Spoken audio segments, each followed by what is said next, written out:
సుబ్రహ్మణ్య భుజంగ స్తోత్రం 27వ శ్లోకము.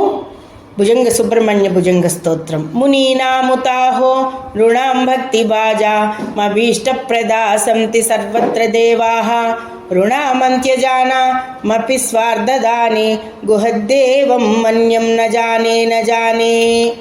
గుహ సుబ్రహ్మణ్యేశ్వరుడు, కుమారస్వామి, షణ్ముఖుడు. మునీనాముతాహో మునులకు కానీ లేక భక్తిపరులకు కానీ నరులకు కానీ ఎటువంటి కోరికలున్నాయో అవన్నీ తీర్చగల సమర్థుడివి నువ్వే.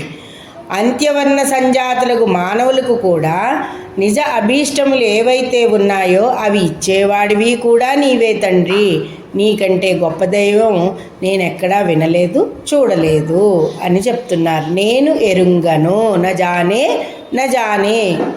ఇక ఈ స్తోత్రాలన్నింటినీ కూడా ప్రతినిత్యం 3 పూటలా పఠించిన వారికి సర్వకాల సర్వావస్థలందు కూడా ఎటువంటి భయాందోళన లేకుండా ధైర్యంగా ముందుకు వెళ్ళి మానసిక పరితాపాలు తొలగి ఆనందంగా ఉంటారు.